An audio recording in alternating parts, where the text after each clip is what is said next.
हे भगवान, हे भगवान, हे भगवान, ये कैसा जीवन मुझे दिया है।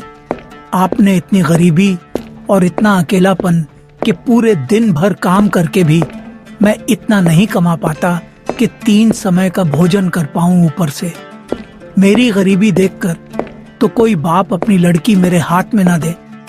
अरे क्यों देगा कोई? इतनी गरीबी है क्या? मैंने अपने पिछले जन्म में इतने बुरे काम किए हैं भगवान कि मेरे नसीब में सिर्फ अकेला रहना और भूखा रहना ही लिखा है। लकड़हारा अपने जीवन को और किस्मत को बहुत ही कोसता है और लकड़ियों को देने अपने मालिक के पास चला जाता है। क्या बात है लकड़हारे, मुझे तुझसे यही उम्मीद थी। वैसे तो तू किसी काम का है नहीं, ऊपर से गरीब और फटीचर है। तुझे कोई काम पर रखना तो चाहता नहीं है, पर हाँ, तू ये लकड़ियां लाने का काम तो बखूबी करता है। मेरे उम्मीद से भी अच्छा काम करता है, इसीलिए आज मैं काफी खुश हूँ। ये ले 5 तांबे के सिक्के रख और दफा हो जा यहाँ से। और हाँ, कल लकड़ियां चाहिए, मुझे समय पर दे जाना। ठीक है, चल जा। जी मालिक। अरे भाई, ये क्या? उसने इतनी मेहनत की, जंगल जाकर लकड़ियां लेकर आया और तूने उसे सिर्फ 5 तांबे के सिक्के दे दिए हैं। अरे ये तो बहुत कम है। इससे तो उसका दिन भर का गुजारा भी मुश्किल से होता होगा। क्यों? अरे वह सब तो ठीक है कि तूने इसे ठग लिया।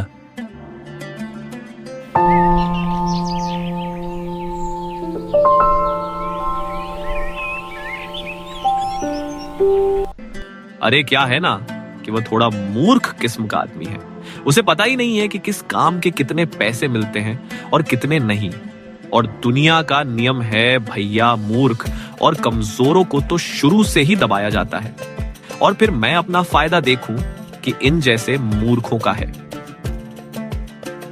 अरे वह सब तो ठीक है कि तूने इसे ठग लिया, क्योंकि यह मूर्ख है। लेकिन क्या इसके परिवार वाले भी मूर्ख हैं, जो कुछ नहीं कहते इसे? अरे कैसे कहेंगे?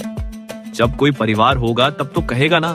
अरे बचपन में ही इसके माँ बाप चल बसे थे और गरीबी के कारण इसकी शादी नहीं हो पा रही। अब ये बेचारा करे भी तो करे क्या? बचपन में मैंने ही इसे सहारा दिया था और बचपन से ही यह मेरे लिए काम करता आ रहा है। इसे दुनियादारी के बारे में कुछ नहीं पता।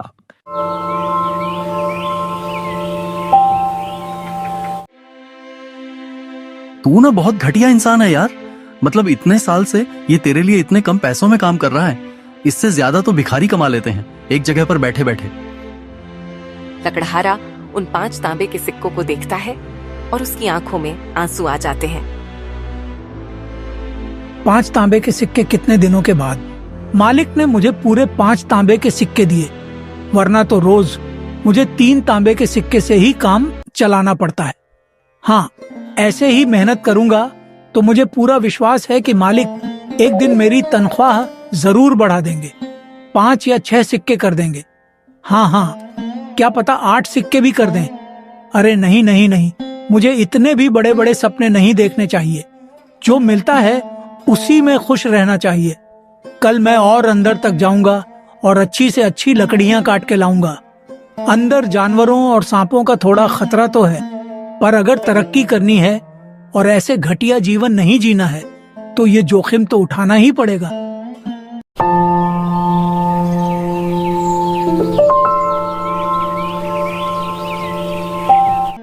अगले दिन वो सुबह जल्दी उठता है और सबसे पहले मंदिर जाता है। हे भगवान, मैं आपकी रोज पूजा करता हूँ। रोज आपके सामने अपनी समस्या लेकर आता हूँ। कभी तो मेरी बात सुन लिया करो ना भगवान, क्योंकि मुझे ज्यादा कुछ नहीं चाहिए। बस इतना ही तो कह रहा हूँ ना। मेरी तनख्वाह बढ़ा दीजिए और एक अच्छी सी जीवन संगनी दिला दीजिए। बस फिर मैं आपसे कुछ नहीं मांगूंगा। पक्का पक्का वादा है मेरा। बस मेरी ये विनती सुन लीजिए भगवान। अरे बेटा, आज तुम जल्दी आ गए। क्या बात है? कुछ खास है क्या? ये लो प्रसाद लो और फिर बताओ क्या बात है। जी, प्रसाद के लिए धन्यवाद पंडित जी। आज ना मैंने सोचा है कि मैं जंगल के काफी अंदर जाऊंगा लकड़ियां लेने के लिए, क्योंकि जंगल के अंदर ना थोड़े अच्छे किस्म की लकड़ियां मिलती। पंडित जी, अगर मैं उन लकड़ियों को काट कर लाऊंगा तो मालिक खुश हो जाएंगे। क्या पता वो मेरी तनख्वाह बढ़ा दे।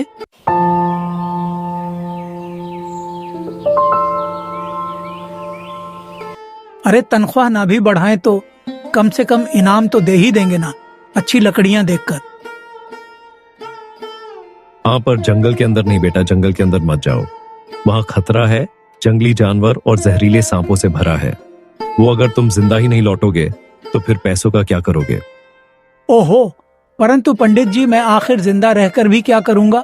ऐसी जिंदगी से तो अच्छा है कि मैं मर ही जाऊं। मैंने पहले भी जंगल के अंदर जाने की सोची थी, पर कभी हिम्मत नहीं हुई। पर आज मेरे अंदर का शेर जाग गया है। मैंने फैसला कर लिया है, या तो मैं अच्छी जिंदगी जीऊंगा या मैं जीऊंगा ही नहीं, और मैं ऐसी जिंदगी नहीं जी सकता। पंडित जी, मैं परेशान हो गया हूँ, सही बता रहा हूँ। अब या तो भगवान को मेरी सुननी पड़ेगी या मैं खुद ही भगवान के पास चला जाऊंगा। हाँ, मुझे पता है बेटा कि तुमने अपने जीवन में बहुत दुख देखे हैं। अगर तुम्हारी जगह कोई होता तो उसने अब तक तो हार मान ली होती। पर बेटा, अगर तू जंगल के अंदर जा ही रहा है तो एक बार माँ के मंदिर जाकर जरूर आना। मैंने सुना है कि जंगल के अंदर माँ का एक मंदिर है। लोग कहते हैं कि जिसने भी माँ के दर्शन किए वह कभी खाली हाथ नहीं लौटा, उसकी इच्छा अवश्य पूरी होती है। इसलिए सिर्फ एक बार उस मंदिर के अंदर जाना और सच्चे दिल से अपनी इच्छा मांगना, तुम्हारी इच्छा भी जरूर पूरी होगी। देख लेना बेटा।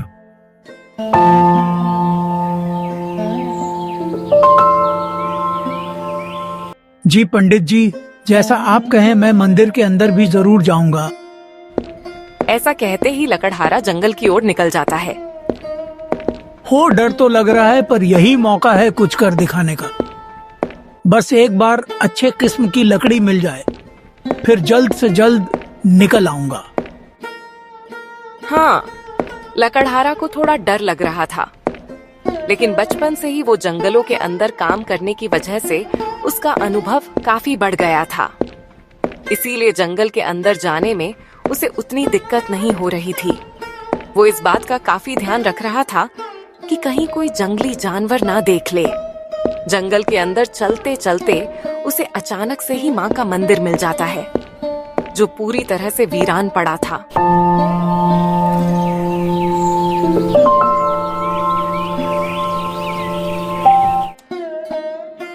अरे बाप रे बाप, ये क्या? ये माँ का मंदिर तो पूरा खंडहर लग रहा है, और यहाँ इतनी सारी ये जाली क्यों लटक रही है? और लगता है कि इन जंगली जानवरों और जहरीले सांपों की वजह से यहाँ कोई आता जाता नहीं है। मुझे माँ का आशीर्वाद लेने से पहले मंदिर को साफ कर देना चाहिए। क्या पता खुश होकर माँ मेरी मनोकामना सच में पूरी कर दे। उसके बाद लकड़हारा माँ के मंदिर को साफ करने लग गया। हे माता, आपको तो मेरे बारे में सब कुछ पहले से ही पता होगा, फिर भी मैं आपको बता देता हूँ, मैं बहुत ही गरीब हूँ। इतनी मेहनत करने के बाद भी मुझे 2 समय का खाना भी ठीक से नहीं मिलता। कभी कभी तो मुझे भूखा ही रहना पड़ता है। मेरी गरीबी के कारण मेरी शादी नहीं हुई, और अब तो मुझे कोई उम्मीद भी नहीं है। धीरे धीरे मेरी जीने की इच्छा भी खत्म होती जा रही है। अब आप ही मेरी मदद कीजिए माँ, आप ही मेरी आखिरी उम्मीद है। मुझे पूरी उम्मीद है कि जब मैं यहाँ से अच्छी किस्म की लकड़ियाँ लेकर जाऊंगा तो मुझे इसकी अच्छी कीमत मिलेगी, और फिर मैं रोज यहाँ लकड़ियाँ लेने आया करूंगा, ताकि मैं अपनी गरीबी से थोड़ा बाहर आ सकूं। और जब मैं लकड़ियाँ लेने आऊंगा ना माँ, तो मैं आपके मंदिर भी जरूर आऊंगा, और रोज यहाँ की सफाई भी करूंगा और आपकी पूजा भी करूंगा। बस अपना मेरे ऊपर अपना आशीर्वाद बनाए रखना माँ। जय माता दी।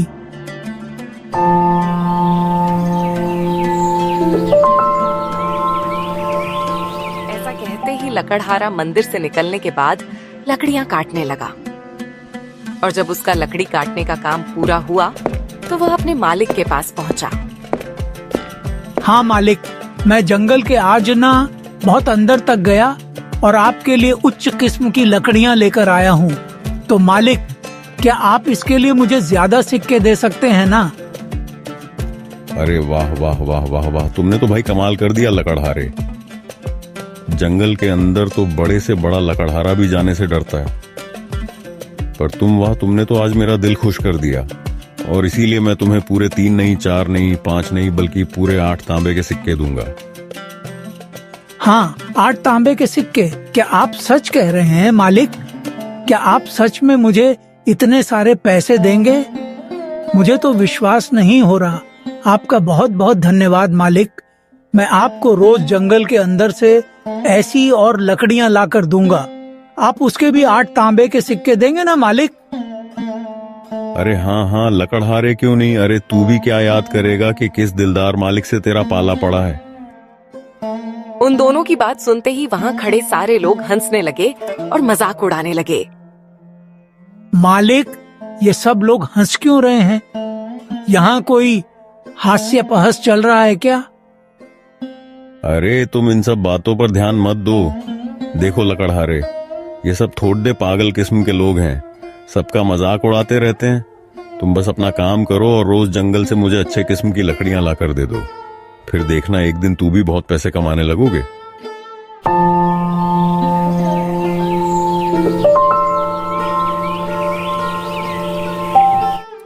हाँ जी मालिक, जैसा आप कहें मैं रोज आपके लिए लकड़ियां लाता रहूंगा, आपके इस उपकार के लिए। धन्यवाद मालिक। धन्यवाद कहकर लकड़हारा वहाँ से जाने लगा। तभी रास्ते में उसे एक व्यापारी मिलने आता है। ए भैया, सुनो सुनो, ये बताओ, क्या तुमने अभी अभी जो लकड़ियां बेची हैं वो सिर्फ 8 तांबे में बेच दी? क्या वो सच में तुम जंगल के अंदर से लाए थे? हाँ, पर क्यों, मैंने कुछ गलत कर दिया क्या? अरे गलत क्या कहूं मैं? तुमने तो कितनी बड़ी गलती की है, तुम्हें पता भी है। अरे तुम सोच भी नहीं सकते, तुम इतनी बड़ी गलती कर दी है तुमने।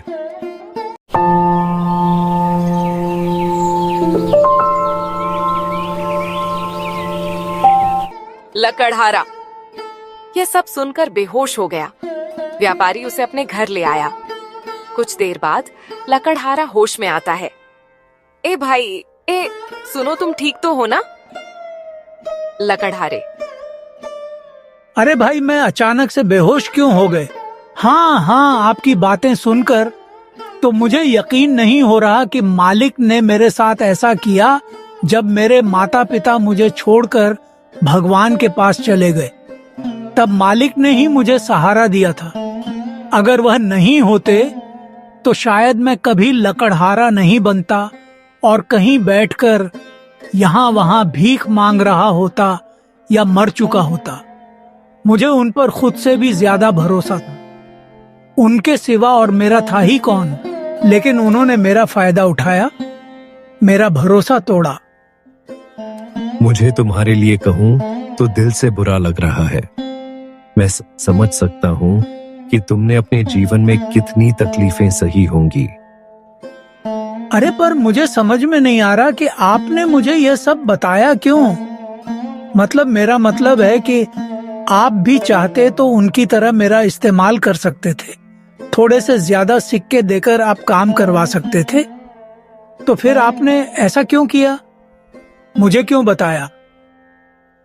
देख बेटा, अगर कुछ लोग ठग या बुरे हो तो इसका मतलब ये नहीं होता है कि सब वैसे ही हो। मैं एक ईमानदार व्यापारी हूँ। मैं कभी भी किसी को ज्यादा रकम नहीं देता, लेकिन कम भी नहीं देता, समझे? अब देखो, जो हो गया सो हो गया। तो फिर क्या करूं? अब तुम मेरे लिए काम करना चाहोगे। मैं तुम्हें लकड़ियों के सही दाम दूंगा और तुम बहुत ही जल्द अपनी गरीबी से बाहर हो जाओगे। अब तुम्हें यह घिसी पिटी जिंदगी जीने की कोई जरूरत नहीं है। बताओ, क्या कहते हो? तुम काम करोगे मेरे लिए? अरे हाँ जी, क्यों नहीं। मैं आप लोगों के साथ काम करने से भला कैसे मना कर सकता हूँ। आपने मुझे सही राह दिखाई है। पर देखिए, चांदी के 8 सिक्के तक तो ठीक था, परंतु 2 या 3 सोने के सिक्के, वह भी केवल लकड़ियों के लिए या कुछ ज्यादा नहीं हो गए? बिल्कुल भी नहीं, क्योंकि इन लकड़ियों का इस्तेमाल केवल और केवल राजमहल के लोग और कुछ गिने चुने अमीर लोग ही करते हैं, क्योंकि यह कोई आम लकड़ियां नहीं होती हैं। ये बहुत ही खास और गुणवत्ता वाली लकड़ियां होती हैं, और ये लकड़ियां मिलना उतना ही कठिन है जितना रेगिस्तान में पानी मिलना, क्योंकि यह लकड़ियां उस खतरनाक जंगल के अंदर पाई जाती हैं। वहां भी झील के उस पार, जहां एक से एक खतरनाक जंगली जानवर और जहरीले जीव जंतु रहते हैं। इन लकड़ियों को लाने एक खास लोगों की टुकड़ी जाती है जो युद्ध में माहिर हो और जानवर के बारे में विशेष जानकारी रखते हो। कोई आम आदमी कभी भी उन लकड़ियों को नहीं ला पाएगा, और हाँ, अगर लाने की कोशिश भी की जाए तो वह अपनी जान से हाथ धो बैठेगा। अब बताओ भला, अगर तुम उन लकड़ियों को लाने में सफल रहे तो तुम एक दिन अमीर बन जाओगे। तुम्हें किसी प्रकार की कोई नहीं होगी। लेकिन हाँ, मेरी सलाह मानो तो झील के उस पार कभी जाने के बारे में सोचना भी नहीं।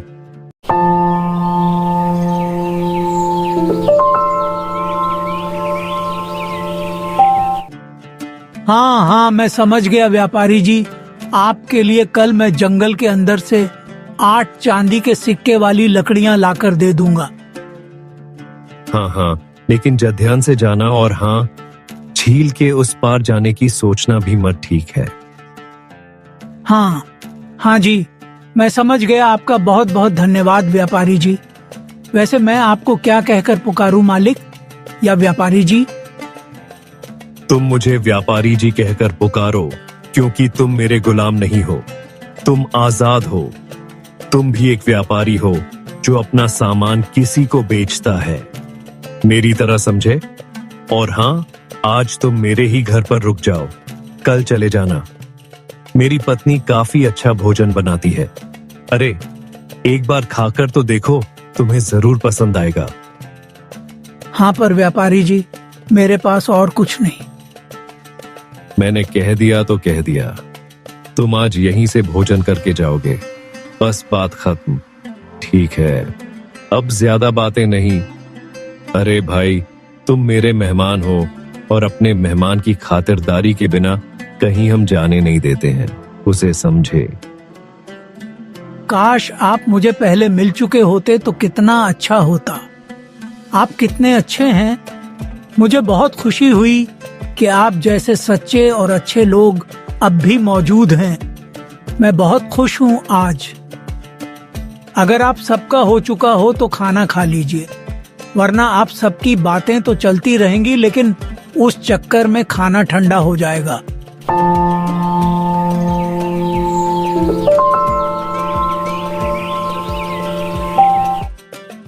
अरे हाँ हाँ, भाग्यवान हम भी आते हैं भोजन करने।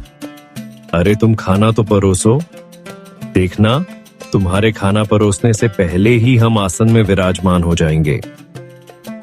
ऐसा कहते ही लकड़हारा लकड़ियां काटने लगता है और लकड़ियां इकट्ठा करने लगता है, पर उसका मन बार बार झील के उस पार जाने का करता है। अरे ये क्या हो रहा है? मेरा मन बार बार झील के उस पार जाने के लिए क्यों कर रहा है? कहाँ मुझे मात्र 3 या 5 तांबे के सिक्के मिलते थे, और कहाँ अब मुझे पूरे 8 चांदी के सिक्के मिलने वाले हैं। मुझे तो इसी खुशी में खुश रहना चाहिए। मैं कहाँ लालच में आ रहा हूँ? नहीं नहीं, लालची तो मैं पहले नहीं था। मुझे अब भी लालच नहीं करना चाहिए। लेकिन क्या इतने पैसों की बात सुनकर मेरे मन में लालच आ गया है क्या? ओहो, मुझे खुद को संभालना चाहिए। लेकिन मैंने माँ से तो कहा है कि मैं माँ के लिए कल कुछ खरीद के लाऊंगा। अगर मैं झील के उस पार गया और बचा ही नहीं तो माँ के लिए क्या कुछ ला पाऊंगा? हाँ, इतनी मुश्किल से अब मेरी किस्मत बदली है। मैं ज्यादा लालच के चक्कर में यह जीवन गवा नहीं सकता। नहीं भाई, नहीं नहीं।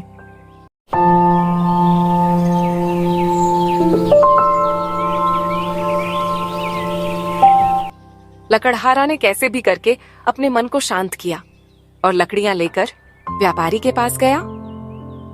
हाँ, ये लीजिए व्यापारी जी, आपकी लकड़ी में ले आया। अरे लकड़हारे, तुम, मैं अभी तुम्हारी ही बात कर रहा था। मेरी बात कर रहे थे? मैं कुछ समझा नहीं। अरे हाँ, वो क्या है ना कि मुझे तुम्हारी चिंता हो रही थी। अब देखो, तुम इतने गरीब हो और अचानक से तुम्हें पता चलता है कि तुम लकड़ियां बेचकर भी अमीर बन सकते हो, तो तुम कहीं इस लालच में झील के उस पार ना चले जाओ। बस यही सोचकर मैं चिंता कर रहा था। आप तो सच में कितने अच्छे हैं। आप तो मुझसे कल ही मिले हैं, पर आप मुझे अपने परिवार की तरह ही चिंता कर रहे हैं, जैसे कि मैं आपका कोई अपना हूं। अरे और नहीं तो क्या, अपने नहीं हो तो क्या अपने बन जाओगे? अपना बन जाऊंगा? मैं कुछ समझा नहीं व्यापारी जी। अरे हाँ, देखो, मेरी भतीजी है, मैं उसके लिए रिश्ता खोज रहा हूँ और तुम उसके लिए एकदम योग्य लड़के हो। देखो, मैं मानता हूँ तुम थोड़े बेवकूफ हो, लेकिन दिल के बहुत अच्छे हो और तुम्हारा व्यवहार भी काफी अच्छा है। तुम मेरी भतीजी का पूरा ध्यान रखोगे, मुझे पूरा यकीन है। और अब तो तुम मोटा पैसा भी कमाने लग गए हो। इन पैसों से तुम कुछ ही दिनों में एक घर खरीद पाओगे और आराम की जिंदगी जी पाओगे। हाँ, यह आप कैसी बातें कर रहे हैं व्यापारी जी? मुझे नहीं लगता कि मैं इस रिश्ते के लायक हूँ।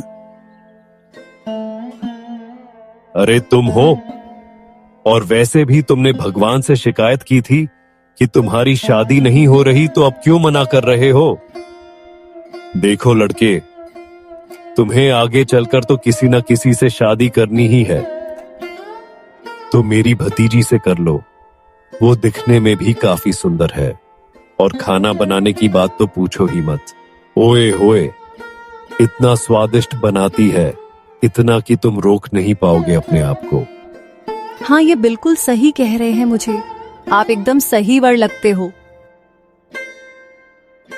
अच्छा, अगर आप सब बोल रहे हैं तो ठीक है, मैं राजी हूँ। बताइए, कब करनी है शादी? अरे इतनी भी क्या जल्दी है? आप पहले अपने लिए घर तो खरीद लें। बिना घर के आप अपनी पत्नी को कहां रखेंगे? क्या आप चाहते हैं कि आपकी पत्नी झोपड़ी में रहे? हाँ, आप सही कह रहे हैं। मैं पूरी मेहनत करूंगा और एक अच्छा सा घर खरीदूंगा, ताकि मेरी होने वाली पत्नी को कभी किसी कोई चीज की कमी ना हो। चिंता ना हो, मुझे पता था कि आप मेरी भतीजी के लिए एकदम उत्तम वर हैं। मुझे आपसे यही उम्मीद थी। अरे आइए आइए, हम रिश्तेदार बनने वाले हैं। गले लगिए, आइए।